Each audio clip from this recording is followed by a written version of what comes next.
Halo, assalamualaikum warahmatullahi wabarakatuh. Selamat datang kembali di Haryana Official. Mbak semuanya, gimana kabarnya nih hari? Semoga sehat selalu di perantauan, amin. Semoga mbak semuanya terhindar dari mara bahaya. Semoga Gusti Allah selalu mempermudah perjalanan sampean, selalu mempermudah usaha-usaha sampean nih mbak, amin ya robbal alamin. Doa terbaik dari tanah air buat sampean semuanya, moga-moga sukses selalu di perantauan, moga-moga uangnya sampean ku terkumpul dan menjadi barokah, amin. Nah mbak semuanya, hari ini yang bakal kita bahas adalah mengenai sebuah video yang beredar neng gene sosmed, khususnya neng gene grup para PMI Hongkong. Jadi video ini viral kan kawan, sejam yang lalu, 2 jaman yang lalu. Jadi hari ini kita bakal membahasnya, ambil pelajaran, dan sekali lagi ada komentar yang bakal aku bahas nantinya. Gimana tentang komentarnya? Silahkan kan kawan disimak videonya sampai habis hanya di channel ini.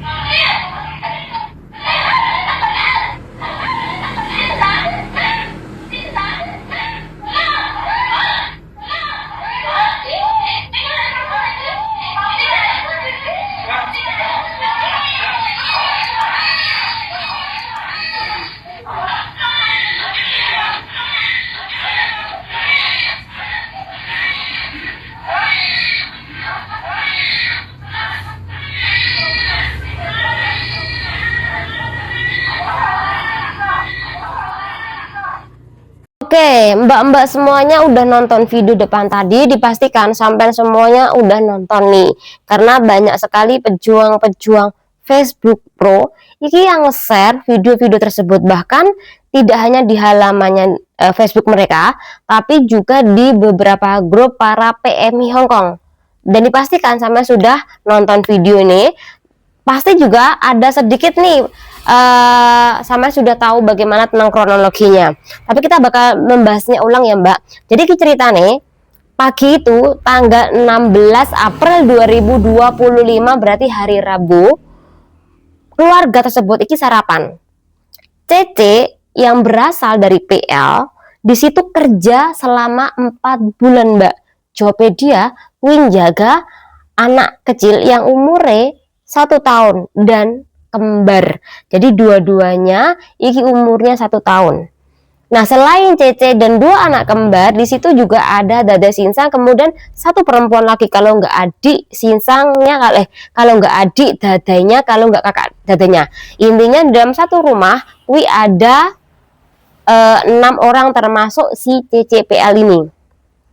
Nah CCPL ini dulu pindahan mbak di majikan yang lama, kemudian dia diambil oleh Dadai yang memiliki 2 anak kembar tadi, dan dia bekerja selama 4 bulan di situ. Biasanya dia ki nggak pernah mbak ngerasa kalau dia ki hamil, ya. Dia tuh nggak pernah ngerasa kalau dia hamil, berarti dia nggak pernah periksa ke dokter tentang kandungannya dia mbak. Karena menurut berita yang saya baca, iki majikan yang ngomong kalau Mbak Iki hanya mengeluh sakit perut dan juga sering mengeluh tidak menstruasi Mbak.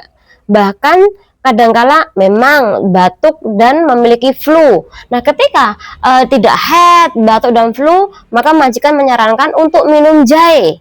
Ya, di video tersebut ya, minum jahe, karena ketika minum jahe iki bisa menyembuhkan flu ataupun bisa menyehatkan menstruasi dia.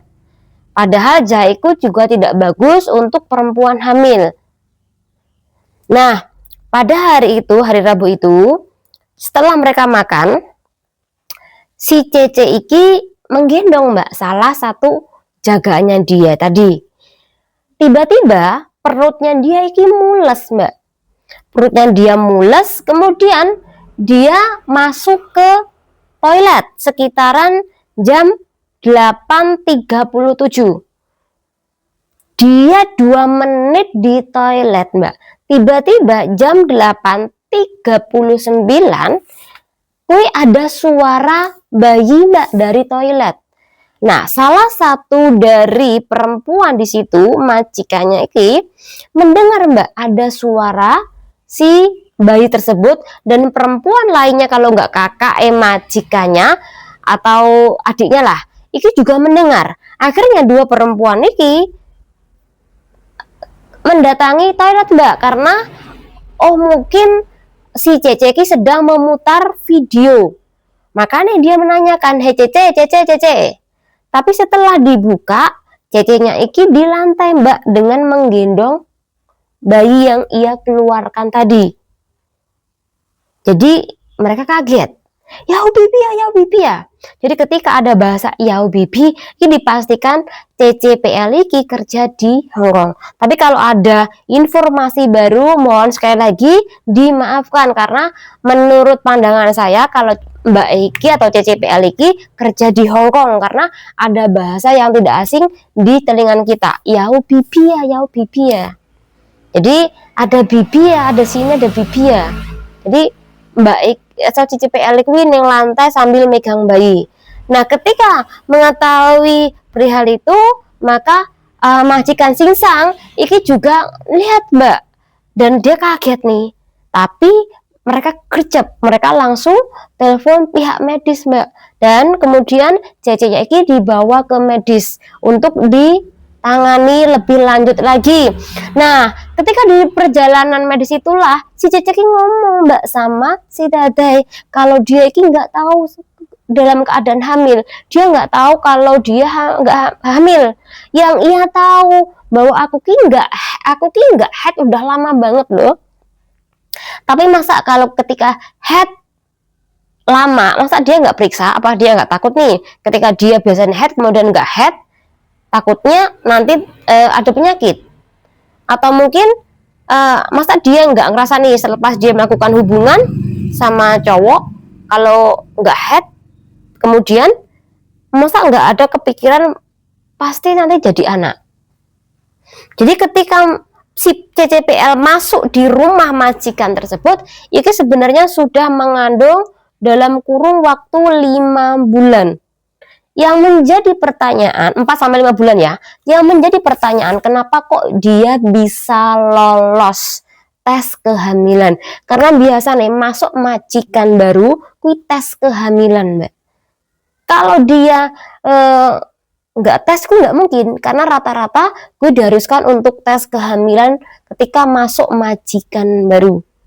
Penasaran banget kenapa kok bisa lolos ki kerja di majikan ini ketika dia iki melakukan tes kehamilan, atau memang majikannya tidak mengendaki dia tes kehamilan. Itu bisa saja terjadi, sehingga terjadilah kasus masuk majikan dalam kondisi matang itu. Si ibu bayinya atau CCPL-nya aja yang tidak mengetahui kalau dia sedang hamil, tapi majikannya pun kui juga tidak melihat perubahan kondisi Cece-nya ini, karena menurut dia ya, menurut pandangan majikannya, biasanya CCPL kui tidak hanya bokongnya saja iki yang gemuk, tapi juga perutnya gemuk dan badannya tuh gemuk. Jadi ketika dia dalam kondisi meteng atau hamil, majikan tidak mengetahui mbak, karena rata-rata orang PL memiliki body seperti itu. Iki bukan body shaming ya mbak ya, tapi memang rata-rata seperti itu mbak. Beda sama kita, orang kita kui ada yang terlalu kurus banget, ada yang gemuk banget. Tapi kalau PL kui mohon maaf ya, rata-rata memang memiliki badan gemuk dan perut yang gemuk, bokongnya juga semok seperti itu. Jadi si majikan ini mikirnya, oh mungkin karena seneng makan, mungkin karena kerja di rumahku enak, makanya dia mengalami perubahan bentuk tubuh menjadi gemuk tadi, perutnya menjadi besar tadi. Padahal di situ bersemayam bayi. Iki ada satu hal lagi yang harus kalian ketahui ya. Sebuah komentar yang bilang gini, syukur banget Cece bukan PMI atau pekerja migran asal Indonesia. Tak omongin mbak, ada kasus yang sama yang terjadi sama kawan-kawan kita yang bekerja di Hongkong, yang dimana temen sampean mbak Iki agak lama lah, tapi intinya pernah kejadian. Jadi Mbak E iki kerja di majikannya, tapi kondisinya dalam keadaan hamil. Mbak E ngerti nih, tapi majikannya tidak mengetahui kalau cecenya iki sedang hamil. Pikiran mereka mungkin, oh ceceku seneng makan loh, ceceku makin gemuk loh, perutnya jadi besar loh karena suka makan.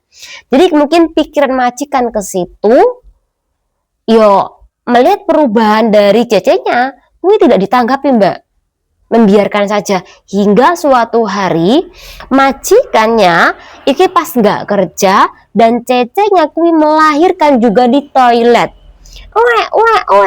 Nah dikira majikan tuh mengira kalau cecenya kui lagi nonton video. Cece, tapi ternyata cecenya kui bilang kalau dia sedang melahirkan di toilet. Untung aja majikannya kui langsung membawa si PRT-nya ini dan juga bayinya iki ke rumah sakit Mbak untuk dirawat lebih lanjut lagi. Jadi ada kasus yang sama nih, lahir nih gini toilet selain CCPL, CC Indo kui juga ada. Kui kejadian bener Mbak.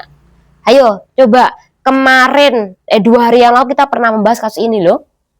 Ya iki loh Mbak ada juga loh. Jadi sama aja lah antara PL sama Mbak Indo. Bedanya kalau yang dulu kui nggak sampai viral. Majikan kui tidak memviralkan, tapi cukup dia menginterminate si cecenya ini. Sama jangan tanya dia hamil sama siapa, intinya bukan sama suaminya ya Mbak ya, tapi kui hak dia lah, mau dia hamil sama siapa, mau dia mengandung dengan siapa, kui hak dia ya. Intinya dari kasus iki buat kehatian kawan-kawan, apabila sampean kui ibaratnya memiliki pacar, tolong untuk memakai pengaman. Jangan sampai Anda kui hamil di tempat majikan, walaupun hamil kui diperbolehkan.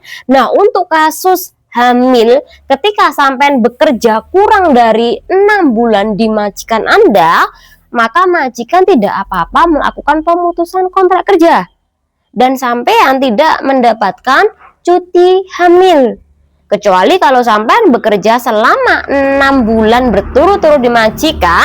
Nah, ketika sampean hamil, maka majikan tidak boleh melakukan pemutusan kontrak kerja. Setelahnya atau sebelumnya tidak diperbolehkan. Sampean dikasih istirahat, kui boleh. Jadi setelah melahirkan, sampean dikasih cuti lahiran, Mbak. Jadi seperti itu hukum di Hong Kong bagi PRT yang sedang hamil. Nah, untuk kasus si CCPL ini kan kurang nih dari 6 bulan. Berarti majikan kalau tidak mau sama dia, gue nggak bisa dituntut secara hukum Mbak, karena baru kerja 4 bulan tadi. Jadi kurang 2 bulan Mbak. Nah, kalau seandainya majikan, aku nggak mau CCPL iki, aku memutuskan kontrak kerja, sama nggak bisa nuntut. Tapi kalau kamu kerjanya 6 bulan lebih diputus kontrak majikan, sampean bisa menuntut 1 cuti kehamilan, harusnya sampean dapatkan dalam bentuk duit, Mbak, dan istirahat. Enaknya itu. Tapi sekali lagi, kalau nggak sama suami sampean, ya jangan tombak hamil, karena sekali lagi kasihan anaknya nanti. Gimana kalau dia pulang ke Indo, bagaimana memasukkan akte dia ke dalam kakak sampean? Iyalah kalau suami sampean oke. Kalau nggak oke, apa nggak terjadi perceraian di pernikahan sampean? Sekali lagi, tolong bagi mbak-mbak semuanya dipikirkan dengan matang-matang. Dan untuk kasus Mbak PL tadi, gila nggak sih, dalam kurun waktu 2 menit loh itu langsung keluar. Jam 8:37 iki keluar 2 menit, karena jam 8:39 dia ada suara bayi. 2 menit Mbak. Jadi iki bener-bener kerasannya mules banget. Ya kita doakan semoga babynya sama si CCP Aliki dalam kondisi selamat, dan semoga ini menjadi renungan bagi kita semuanya. Pokoknya renungkan dengan baik-baik, Mbak. Aku nggak pengen banyak basa-basi di dalam kasus ini, karena selagi sampean pasti sudah dewasa dalam menyikapi baik buruknya perilaku sampean, baik buruknya kasus seperti ini. Jadi silakan Mbak-mbak renungkan sendiri, jika sampean di posisi seperti ini, tolong sekali lagi kalau pacaran apalagi sampai melakukan hubungan pakai pengaman. Itu saran saya. Walaupun jangan sampai sih Anda melakukan, takutnya nanti walaupun Anda pakai pengaman takutnya jebol. Tapi ya itu Mbak, cuman saya kembalikan ke sampean sendiri karena sampean yang tahu. Semoga bermanfaat. Wassalamualaikum warahmatullahi wabarakatuh.